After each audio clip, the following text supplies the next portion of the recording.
When she returned, was the first and most powerful thing you must remember is that your greatest leverage is not in what you say or even what you do outwardly. It's in the state of mind and emotional control you hold within yourself. Most men, when faced with this moment, rush into action, thinking they need to prove something or win her over again through immediate gestures. But the truth is, your energy speaks louder than any action. If you're operating from a place of anxiety, insecurity, or desperation, it doesn't matter how charming your words are. She will feel the imbalance. People, especially women, are highly attuned to the emotional frequency of those around them. If you're unsettled, she will know. That's why before you even think about how to respond, you must pause and turn inward, centering yourself until your energy radiates calm, confidence, and self-possession. This isn't about pretending to be calm. It's about actually becoming calm. That requires discipline. You have to slow down your mind, observe your thoughts, and take ownership of them.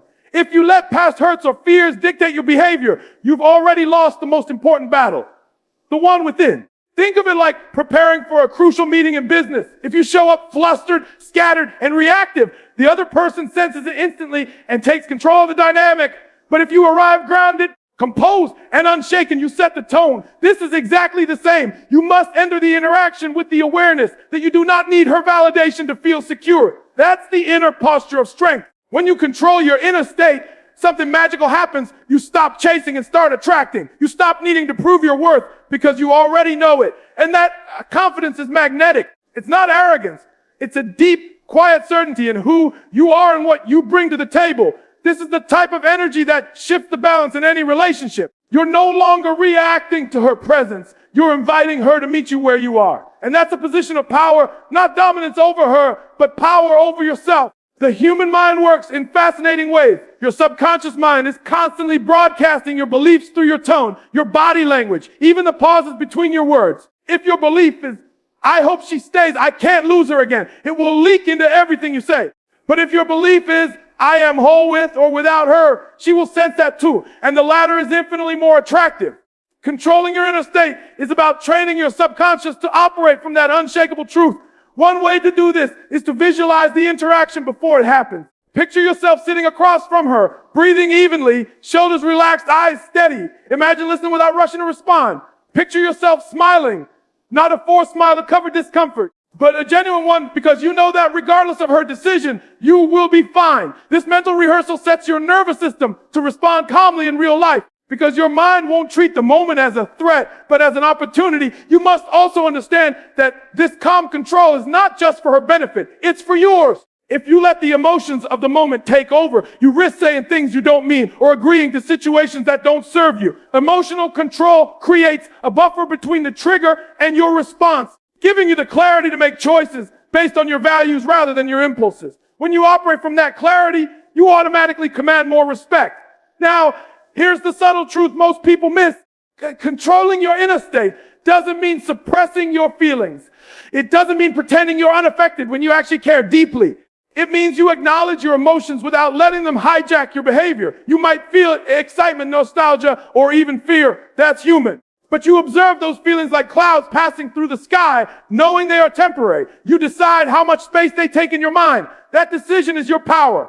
When she returns, she's also subconsciously testing where you are now compared to where you were before. If she left you at a time when you were insecure or unsure of yourself, she'll be watching closely to see if you've evolved. Your calmness will communicate volumes without you having to say a word. If you can sit there and truly be at peace with yourself, regardless of her decision, you've already demonstrated growth, and that will shift how she perceives you. Remember, in moments of emotional tension, the person with the most self-control usually influences the outcome the most. Not by manipulating, but by setting a stable emotional environment that the other person unconsciously adjusts to. If she comes in with uncertainty or emotional turbulence and you remain steady, she will feel that steadiness and in many cases, match it. That's how you create space for a real, mature conversation. Instead of repeating old cycle, your inner state becomes the anchor in the storm. It tells her, and more importantly, it tells you that you're not defined by her choices. You're defined by your own alignment with your values, your vision, and your self-respect. This alignment cannot be faked. It's something you build daily through habits, discipline, and self-awareness. It's how you carry yourself, even when no one is watching. That determines how you carry yourself when all eyes are on you. The most attractive energy you can bring when she returns is the energy of someone who doesn't need to be chosen to feel valuable. That's the paradox. The less you cling, the more space you give her to choose freely. And when someone chooses you freely without pressure or persuasion, that connection is infinitely stronger. But it all starts with that quiet, unwavering control over your own mind, heart, and emotions. Because without that, everything else crumbles. When she comes back into your life, it's tempting to slip right back into the comfort of old habits. The familiarity feels easy. You've walked this road with her before, so your mind naturally gravitates toward the patterns you knew. The way you used to talk, the way you used to react, the way you used to compromise your boundaries to keep the peace. But this is the exact moment when you must be most vigilant, because if nothing changes, nothing changes. If you step back into the same dynamic that existed before, you're quietly sending a signal that the time apart taught you nothing, that the lessons you were supposed to learn during her absence didn't sink in. Old patterns are seductive because they are comfortable. Even those patterns were unhealthy, they are familiar, and the mind finds comfort in familiarity. That's why so many people repeat cycles with the same person. Not because they truly believe it will be different, but because it feels safer than the unknown. But safety is an illusion when it comes at the cost of growth. If she's returning, you must make it clear, not through speeches or demands, but through your actions and demeanor, that you have evolved beyond the person you were before. The problem with falling back in old behaviors is that it erases all the progress you've made. Maybe you worked on your self-confidence. Maybe you focused on your goals. Maybe you developed new habits that made you stronger and more grounded. The moment you slide back into old patterns, over-explaining, people-pleasing, neglecting your own needs, you're undoing the foundation you've built. It's like spending months renovating a house only to let it flood because you forgot to seal the windows. All that work becomes meaningless if you don't protect it. You have to remember that relationships are built on the standards you set and uphold. Before, perhaps you let certain behavior slide, being taken for granted, being dismissed, being put last on the priority list. If you accept those same behaviors now, you're telling her and yourself that your growth was just for show. But if you maintain your standards and boundaries, you're showing that the man she left is not the man she's dealing with now. This isn't about being cold or punitive. It's about respecting yourself enough to not tolerate what once hurt you. One of the biggest traps is the desire to immediately reassure her that you've changed, that you'll do whatever it takes to keep her this time. This is the voice of fear, not strength. If you start bending over backward from the moment she returns, you're communicating that your worth depends on her presence. This tells her, consciously or unconsciously, that she still holds all the power in the dynamic. The better approach is to let your change be self-evident. She should feel the difference in the way you carry yourself, the way you respond, the way you prioritize your own life alongside hers. Another key aspect of avoiding old patterns is resisting emotional reactivity. In the past, maybe you were quick to argue, quick to get defensive, or quick to chase every reassurance. If she sees you handling situations now with patience, composure, and emotional maturity, she will instantly recognize the difference. Growth isn't loud, it's quiet, steady, and undeniable. You don't have to announce you've changed. You simply live differently, and it shows. It's also important to realize that her return doesn't automatically mean she has changed. She may still carry the same habits, triggers, or expectations from before. If you slip into old patterns, you create an open door for the same problems to resurface. But if you hold firm to your new way of operating, you create an environment where the old issues can't thrive. This forces both of you to operate on a new level. And if she's unwilling to do that, you'll know quickly before you've invested yourself all over again. Falling in old patterns also often comes from a subconscious fear of rocking the boat. You think, if I act differently, she might leave again. But here's the truth. If acting differently causes her to leave, it means she only wanted the old version of you, not the evolved one. And why would you want to trade your growth just to keep someone who prefers your lesser self? That's not a partnership. That's a performance. And performances can't last forever. The space between who you were and who you are now is your power. It's the gap that shows her, without words, that you took the time apart seriously, that you didn't just sit and wait for her return. You rebuilt yourself. She should feel in every interaction that she's engaging with a man who is more centered, more intentional, more self-respecting than before. That is what creates intrigue, respect, and attraction. Avoiding old patterns isn't about being stubborn or inflexible. It's about making sure you never betray the progress you've earned. If you truly want the relationship to work this time, or even if you're still deciding whether you want it to, the foundation has to be different. That means your behavior, your boundaries, Your emotional responses and your priorities all have to align with the person you've become, not the person you were. And here's the thing. She might challenge this new you. She might test whether you really mean what you say, whether you'll stick to your boundaries when emotions run high. This is where most people crumble because it's easier in the short term to revert to old behavior than to hold the line. But every time you pass a test, you reinforce your growth and make it clear that your evolution is permanent. And once she sees that you won't betray yourself just to keep her comfortable, she'll either rise to meet you or reveal that she's not ready. Either way, you'll have clarity, and clarity is worth more than comfort. When she returns, it's natural to feel the pull to make her the center of your universe again. After all, the emotions, memories, and connection you once shared can come rushing back all at once. But if you want to create something healthier, more stable, and more attractive this time, you must resist that urge. The key is to lead with purpose, not with the desire to please. This doesn't mean you shut her out or ignore her. It means you keep your priorities aligned with the bigger vision for your life, rather than rearranging your entire existence around her presence. When a man operates from purpose, everything about his energy changes. He moves differently. He speaks differently. He doesn't scramble for approval or validation because he is rooted in something much deeper than momentary affection. Purpose gives you direction, and that direction is magnetic. Women are drawn to men who have somewhere they are going, something they are building, a life they are actively shaping. The opposite. A man who drops all his ambitions the moment a woman enters the picture communicates that his identity depends entirely on her. That's not leadership. That's dependence. If you allow yourself to slip into the role of pleaser, you'll find yourself making decisions based on what you think will make her happy in the short term. Rather than what's best for both of you in the long run. This might mean overcommitting your time, saying yes when you want to say no, or abandoning your personal goals because you're afraid she'll feel neglected. The problem is that this type of behavior erodes attraction over time. She might enjoy the attention for a while, but deep down, people respect and value those who have their own mission and refuse to abandon it. Leading with purpose means you remain anchored in your vision, even as you reconnect with her. Your days still revolve around your growth, your work, your passions, your self-care. If you were training, you keep training. If you were building a business, you keep building. If you were pursuing a personal goal, you keep pursuing it. You're inviting her to be part of your journey, not making her the journey itself.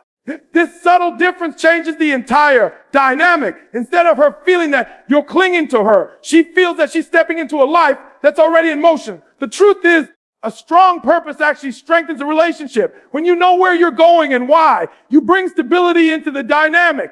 You're not tossed around by every emotion, mood, or disagreement because you have a bigger picture in mind. Even if challenges come up between you, you're able to navigate them without losing yourself in the process. She can see that you are the same man with or without her. And that consistency is deeply reassuring. Purpose also creates respect because it shows discipline. It takes discipline to keep showing up for your vision day after day, especially when distractions, even pleasant ones, appear. If she sees that you don't break your commitments to yourself for anyone, she knows you're capable of leading a life with integrity. That doesn't mean you're inflexible. It means your word to yourself matters.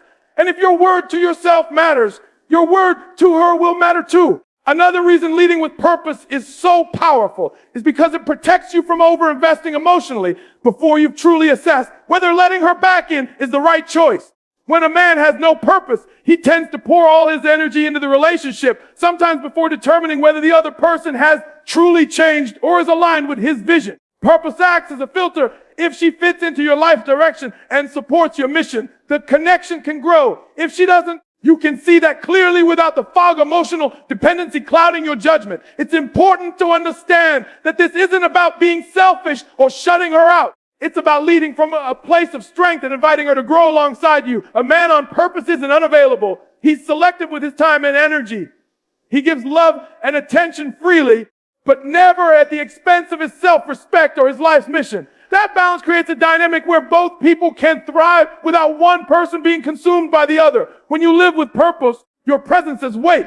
You no longer need to force attraction or manufacture connection because your life itself becomes inspiring. The way you carry yourself, the way you handle challenges, the way you stay focused despite distractions, all of these speak louder than any words. She begins to see that being with you is not about her completing you.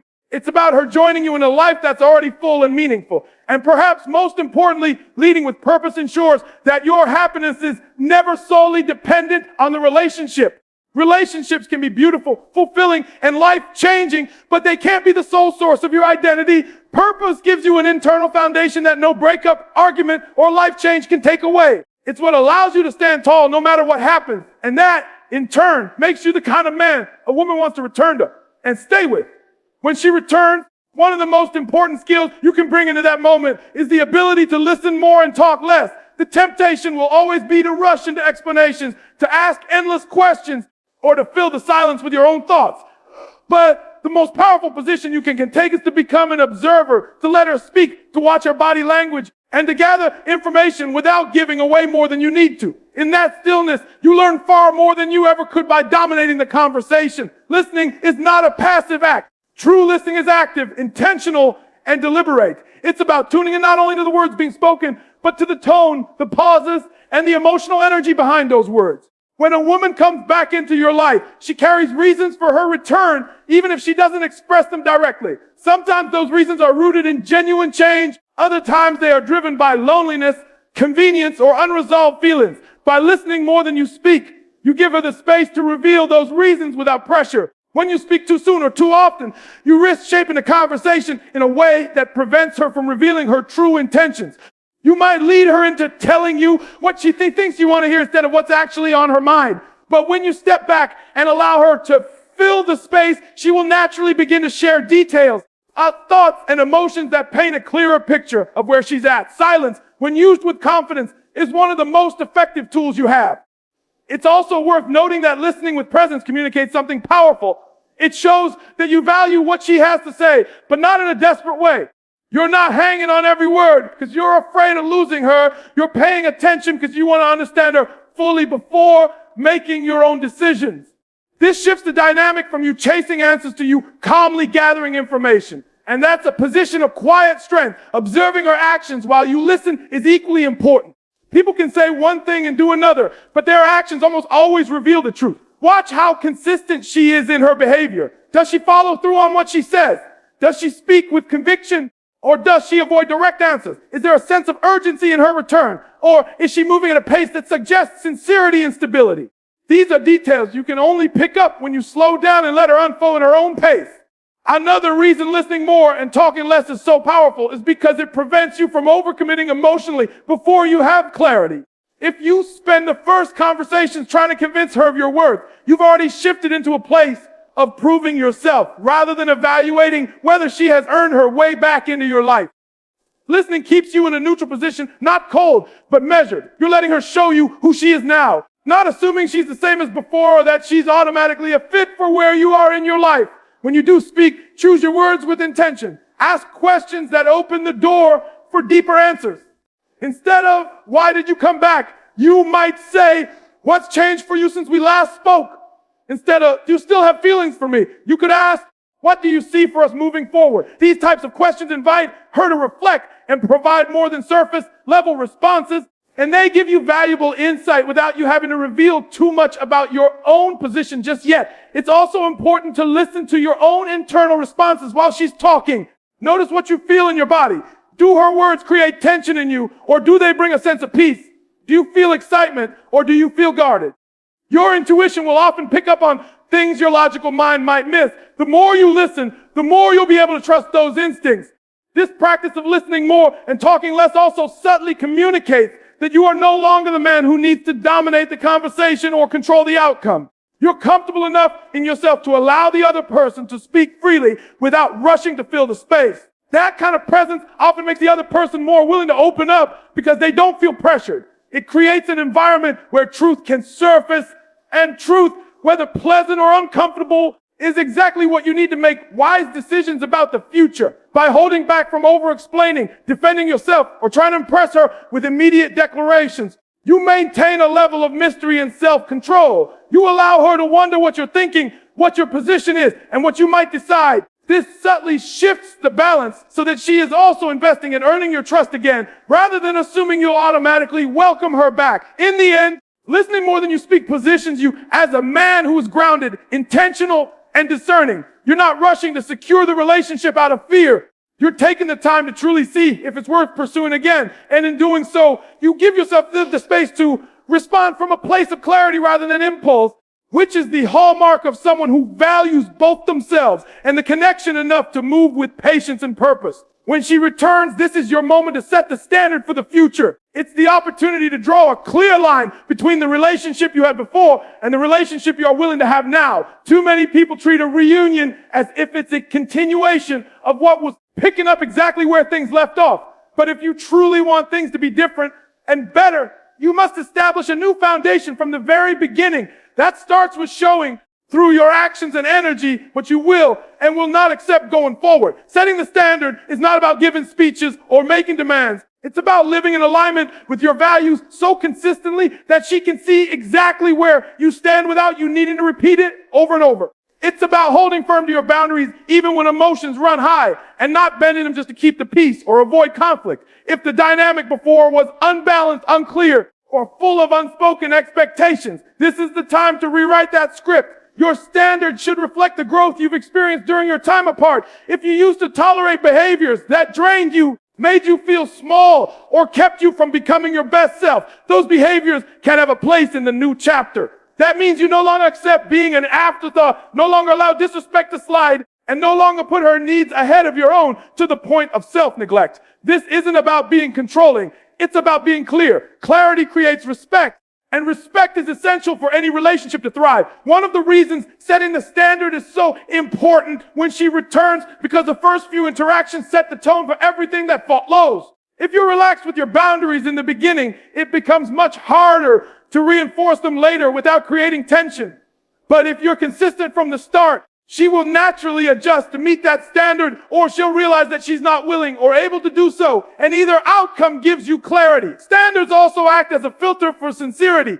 Anyone can say they've changed, but change is proven through behavior over time. By maintaining your boundaries and expectations, you give her the chance to show whether her return is driven by genuine commitment or just temporary emotion. It's not about testing her in a manipulative way. It's about creating an environment where only genuine alignment can survive. This also applies to how you handle your own life outside of the relationship. Setting the standard means showing her that your goals, as responsibilities and personal growth are still priorities. You're not putting your ambitions on pause just because she's back. You're demonstrating that she's welcome to be part of your life.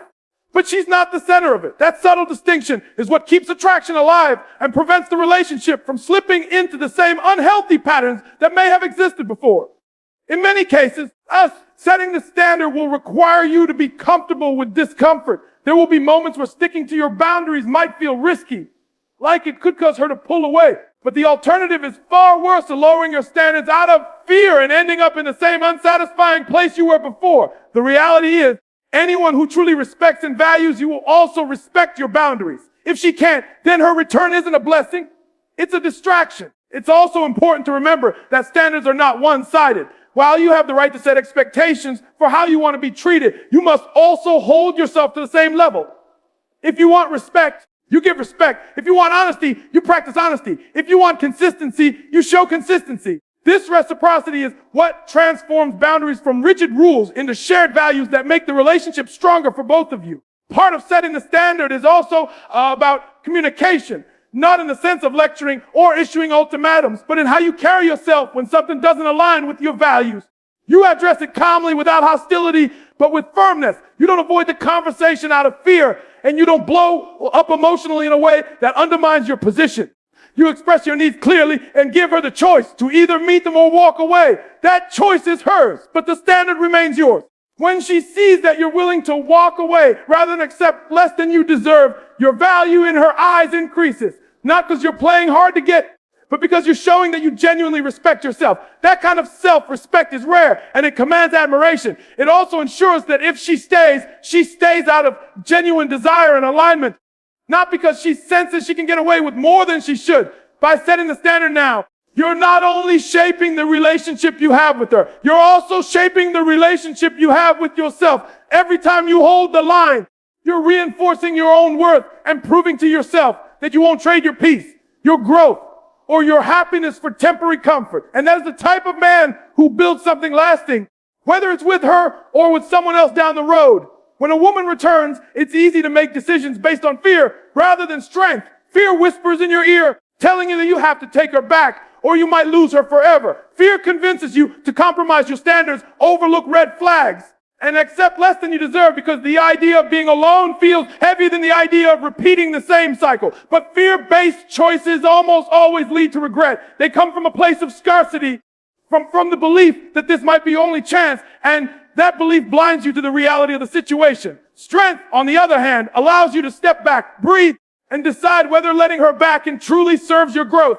your peace, and your future. Choosing from strength means understanding that you are complete with or without her. It's not about pretending you don't care or denying your feelings. It's about knowing that your worth is not tied to her decision to stay or leave. When you operate from this place, you see her return not as a lifeline, but as an option. You evaluate that option with clear eyes, considering the past, the present, and the vision you have for yourself moving forward. This clarity gives you the power to choose her not out of desperation, but out of alignment. Fear often creates urgency where none actually exists. You feel like you have to decide right now that the moment you hesitate, she'll disappear again. But real strength is patient. It's willing to take the time to observe her actions, to see if her return is consistent, and to make sure her intentions align with your values. The more you rush, the more you put yourself in a position to overlook important details. Strength waits for proof.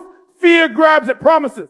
A decision made from strength is also grounded in self-respect. You know what you need in a relationship to feel fulfilled and respected, and you refuse to settle for less than that. If she's willing and able to meet those needs, then her return can be a healthy step forward. If she's not, then the strong choice is to let her go, even if it stings in the short term. This doesn't make you cold or heartless. It makes you someone who refuses to trade long-term happiness for temporary relief. Strength also means being willing to walk away if necessary. This is one of the most difficult parts for many men because walking away can feel like giving up. But in reality, it's an act of profound self-leadership. You're sending a message to yourself that you will not remain in situations that diminish your spirit or stall your growth. That message builds your confidence in ways that no external validation ever could. When you choose from fear, you tend to ignore your instincts. You feel that something is off, but you push that feeling aside because you want the relationship to work so badly. Choosing from strength flips that dynamic. You listen to your intuition. You notice the small inconsistencies, and you trust yourself enough to take them seriously. This doesn't mean you're looking for reasons to leave. It means you're looking for the truth before you decide to stay. Making decisions from a place of strength also affects how she sees you. If she senses that you're willing to take her back under any conditions, she knows that she holds all the power. That imbalance can lead to a lack of respect and a slow erosion of attraction. But when she sees that you are discerning, that you are evaluating her actions as much as she is evaluating yours, she understands that she has to meet you on your level. This mutual accountability is the foundation of any healthy, lasting connection. Strength gives you the ability to set the terms of re-entry into your life. It allows you to communicate clearly about what you expect moving forward without begging, pleading, or trying to force anything. You're not issuing ultimatums from a place of insecurity. You're setting boundaries from a place of self-assurance. She can either accept those terms and meet them, or choose not to. And either outcome leaves you in a position of dignity. There's also a deep sense of peace that comes with choosing from strength. You no longer feel trapped by the fear of loss because you know you'll be fine regardless of what happens. That peace changes the way you carry yourself. You're more relaxed, more confident, and less reactive. You're not chasing or clinging. And that lack of pressure often creates a healthier dynamic where both people can be more authentic. Finally, choosing from strength keeps you focused on the bigger picture. Relationships are important, but they are only one part of a fulfilling life. When you make decisions from fear, you tend to narrow your vision until the relationship becomes your entire focus. When you make decisions from strength, you keep your goals, your purpose, and your personal growth at the forefront. That perspective ensures that whether she stays or goes, you remain on the path you've set for yourself. And that path is what ultimately determines your long-term happiness and success.